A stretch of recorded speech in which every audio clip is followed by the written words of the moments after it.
But even though he went through 3 surgeries, stem cell therapy, and multiple people telling him he would not be able to come back because of his age, he was able to overcome all of that. After 19 months of being out, he was able to come back again and throw 48 yards and 37 touchdowns, which means he had the most passing yards in NFL history. He was also able to lead his new team, the Denver Broncos, to a Super Bowl title. Peyton Manning went down to become part of the Hall of Fame.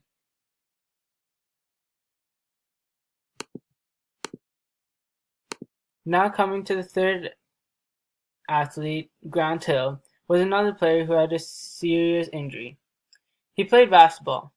He was an amazing player because during his college basketball career at Duke, he led them to 2 NCAA championships and received a NBA Rookie of the Year award.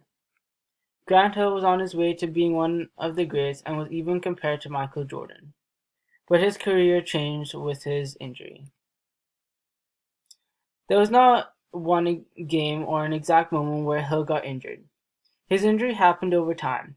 Around the 2000 playoffs, he had a bone bruise, but nobody told him not to play.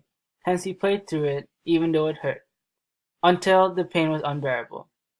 After an X-ray, he saw that his bone was detached and that he had a broken ankle, which ended his season and his 6-year contract with the Pistons. Surprisingly, he was in crutches for only 3 months, and then a month later he was playing again because he wanted to prove to his new team that he was the real deal. But after the first game, his ankle was hurting again and it turned swollen. After 4 games, the season was over again. The reason being that he was not completely healed, and he started playing basketball very early. He actually just made it worse for himself. He then had a major surgery to fix the refractured bone. Unfortunately, 5 days after the surgery, he became very sick and they found out he had a huge staph infection, which was almost life-threatening. He then found out that his incision opened and that there is a hole in his ankle, which meant he had to have another big surgery. This surgery took another 2 months. By this time, he thought he couldn't come back. Hill was out for more than a year. Grant Hill then realized, after having consecutive weeks and months of good health, that he felt like he could come back. To do this, he trained every day to get his body into shape and getting his shots in. He said that he was so motivated to come back because he loves the game and he loves the people he works with.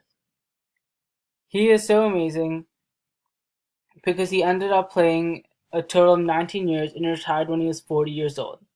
Hill said that he understood that there were restrictions and limitations due to his injury. Hill had to show up to practice a lot earlier and get his treatment so that his body was ready to play, and that he did his corrective exercises and stretches. This shows how much work it takes to come back from an injury and play at the same level as you used to play at. Grant Hill's post-injury achievements were the fact that he was still able to come back from thinking he was done with basketball forever. He overcame the huge mental barrier that comes with any injury. He also said he enjoyed coming back and being a role model, almost more than his elite days. He said that this injury has made him stronger and had made him a better person, better husband, and better father. He said that he likes who he is and that he is a better person overall. He learned that rest is an important factor when it comes to the recovery period, and that one should never rush into returning to the game because it will worsen the injury. Lastly, Maria Sharapova also had a big injury. She is a great tennis player. Because her injury, she before her injury, she had won 3 Grand Slams, which is a huge achievement because they are the most prestigious tennis tournaments. Maria Sharapova was also ranked world number 1. She had shoulder injury.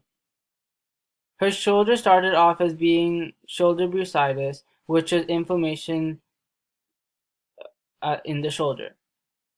But then more specifically, they realized she had 2 big tears in her rotator cuff, which is a group of muscles around your shoulder that keeps the head of your arm in the socket. There are 5 common causes for a rotator cuff injury,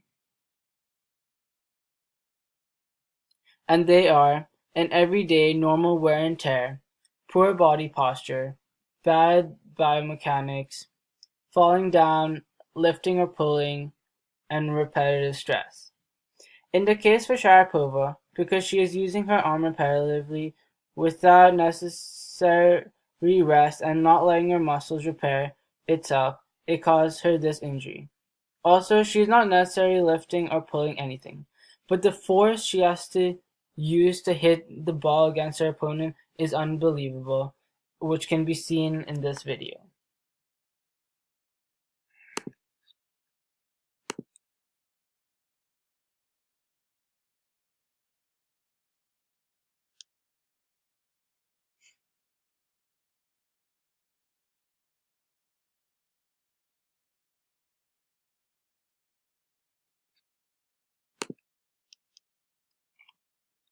Lastly, her biomechanics might be a little different, and it might be hurting her, which shows why not all athletes receive the same injury, because they too would be training as regularly and hard as Sharapova.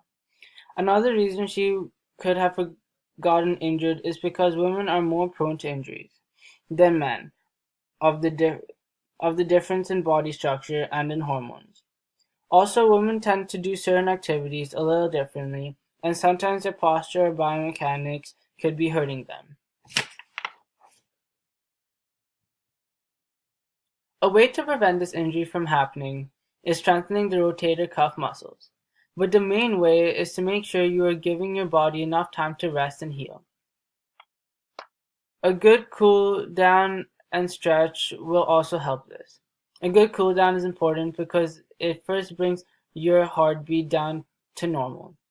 It also improves your muscle recovery by recirculating your blood and getting rid of those byproducts like lactic acid.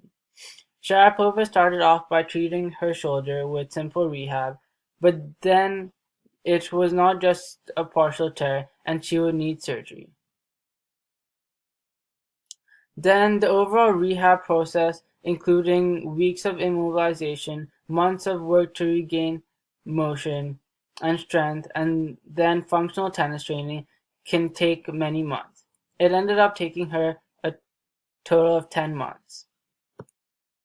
In the end, Maria Sharapova's comeback was amazing.